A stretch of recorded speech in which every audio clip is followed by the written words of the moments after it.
우선 2008년도 있죠. 2008년도 금융위기 때와 지금 위기 때를 제가 비교를 해드릴 테니까 판단하세요. 자, 보세요. 중요한 것만 제가 뽑았어요. 일단 미분양 아파트가 2008년도 금융위기 때는 16만 채가 있었습니다. 그런데 지금은 4만 채예요. 4분의 1로 줄었죠. 그만큼 많은 사람들이 12만 채를 비어있던 집들을 미분양됐던 12만 채를 샀어요. 사람들이. 왜 사갔을까요? 그때 금융위기 때보다 4분의 1로 미분양 가구가 줄었습니다. 가장 중요한 금리, 그때는 금리가 5.25%였습니다. 지금 몇 퍼센트입니까? 제로금리라 그러죠. 0.75예요. 한 8분의 1 됩니까?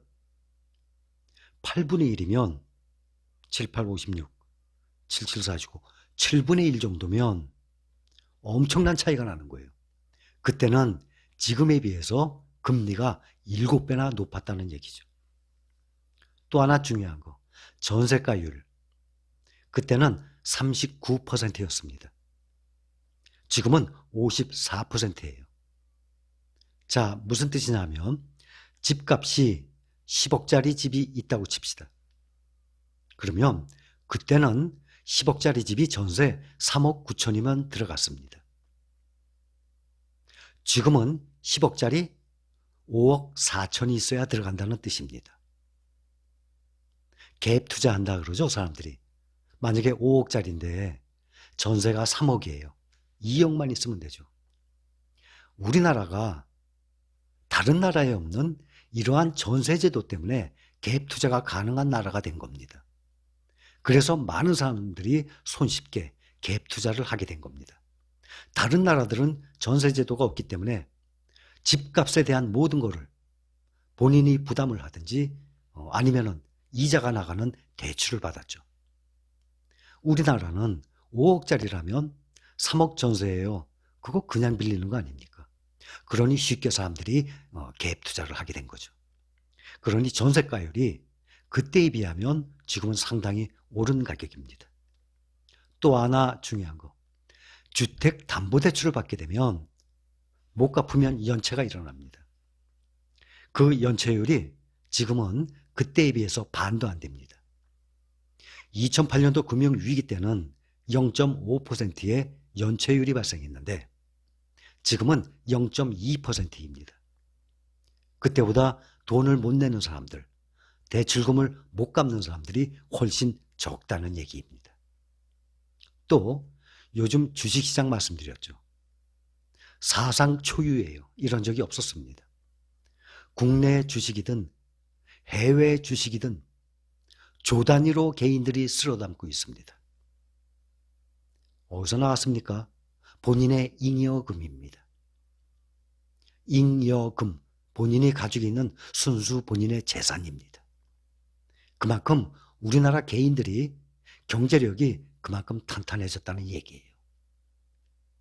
2008년도 금융위기와 지금의 상태를 비교를 해드렸는데 언제가 더 위험한 겁니까? 지금보다 그때가 훨씬 위험했던 것입니다. 그렇다고 집값이 절대 안 떨어진다는 얘기 아닙니다. 지금 앞으로 집값이 어떻게 될지 몰라요. 제 생각에는 주춤하거나 조금 하향할 겁니다. 그때는 금융위기 때는 10%, 11% 정도 떨어졌습니다.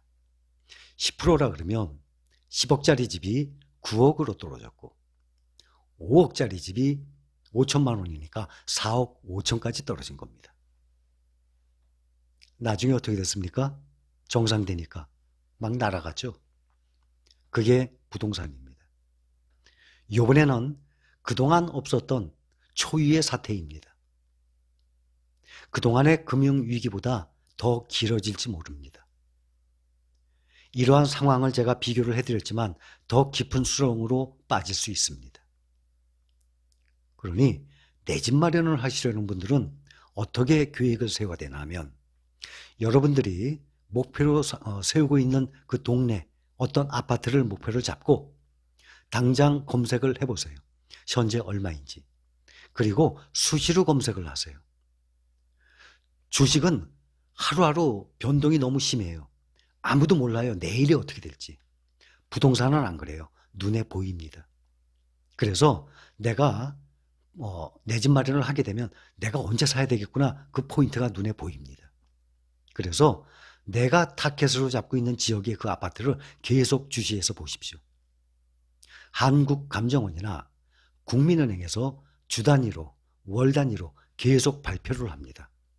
어느 지역의 어느 아파트 시세, 상가, 하한가 다 나옵니다. 중간가.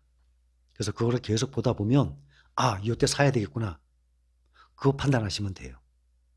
그런데 올 여름은 지나야 될 것 같고, 빠르면 올 여름일 수도 있어요.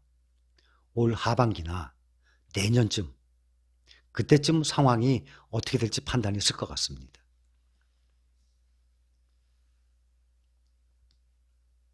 누구나 힘든 과정은 다 거쳤어요.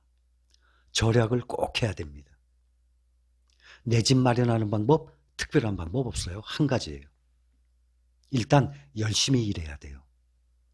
그런데 말로만 열심히 일해야 된다는 거 쉽죠? 그 열심히 일하는 게 얼마나 힘들어요. 예를 들자면 제가 이러한 직업을 예를 들어서 죄송합니다. 혹시 그쪽 계통에 일하시고 계신 분들은 이해를 해주세요. 예를 들어서 어디 건물 청소한다고 칩시다. 누가 그런 거 하고 싶어 해요. 육체 노동인데, 쉽지가 않은 일인데. 예를 들어서 그걸로 칩시다. 열심히 일을 하게 되면 주인이 나 안 볼 것 같죠? 다 봐요. 저도 사업을 하면서 많은 사람을 데리고 같이 일했어요. 그 직원이 열심히 일을 하는데 제가 모르는지 알아요? 아니에요. 주인은, 사장은 누가 꾀부리는지, 누가 열심히 하는지, 누가 성실한 사람인지, 누가 지각하는지, 앞으로 대리, 과장, 부장을 시키면 어떤 사람이 책임감 있게 잘할 수 있는지 다 파악을 합니다. 그게 사장의 눈이에요. 꼭 눈에 들기 위해서 열심히 하라는 건 아닙니다. 그런데 사람이 자기 직업 분야에서 열심히 일하잖아요. 길이 보여요. 예를 드는 겁니다. 내가 열심히 이 건물 청소를 해. 그럼 사람들이 이직을 합니다. 우리 동료가 어디 더 좋은 데로 가게 됐어요. 근데 그쪽 회사에서 사람이 필요해. 그럼 이 사람이 나 기억해요. 그 사람 참 열심히 한 사람인데, 주인의식이 아주 투철한 사람이에요. 사장한테 얘기합니다.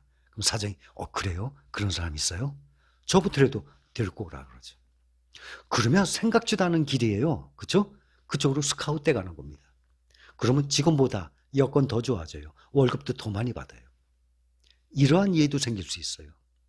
내가 열심히 일을 하다 보면 사장 눈에 드니까 당연히 또 월급 올라가죠. 그러니까 자기 분야에서 열심히 하잖아요. 생각지도 않은 길이 열려요. 그게 제가 지금 말씀드리는 거, 이건 간단한 이해지만 의외에 내가 몰랐던 일, 기회는요, 생각지도 않은 데서 와요. 그런 얘기 많이 들었죠. 인생을 살면서 3번의 기회가 있다, 이런 말들 많이 있잖아요. 가만히 나태해 있는데 그런 기회가 옵니까? 내가 열심히 일하는 과정이 와요. 그런데 생각지도 못한 데에서 그 기회가 잡혀요. 그렇게 일을 하다 보면 돈이 모여요. 그런데 돈이 모이는 것도 그렇지만 절약을 해야 되는 거 중요하죠. 그렇게 해서 차곡차곡 쌓아서 내 집 마련하는 겁니다. 누구든지 그렇게 해서 내 집 마련한 것입니다. 이해를 하시겠죠? 내 집 마련 방법은 그거예요. 자, 이 영상은 내 집 마련을 하기 위한, 마음을 다잡기 위한 동기부여입니다. 자, 오늘 여기까지 합니다. 집값이 오를지 내릴지 그것은 아무도 모릅니다. 제가 이걸 토대로, 자료를 토대로 설명을 드렸습니다. 당연히 판단은 각자의 판단에 맡기는 것입니다. 올 하반기가 될지 내년 초가 중요한 포인트가 될지 그것은 모르죠. 그러나 기회는 쭉 올라가다가 이런 기회에 떨어졌다가 이런 기회에 또 떨어지거나 보합 상태가 될 때, 이럴 때 잡아야 됩니다. 내 집 마련하게 되면 그때부터 제대로 된 재테크가 시작이 되는 것입니다. 제가 지금 잠깐 웃었더니 어떤 분들 댓글에 제가 웃으니까 같이 웃게 됩니까? 그렇죠. 웃게 되면 서로 좋죠. 웃는 모습 보면 좋죠. 자주 웃어야 되겠네요. 웃는 하루하루가 됩시다. 자, 오늘 여기까지입니다. 감사합니다.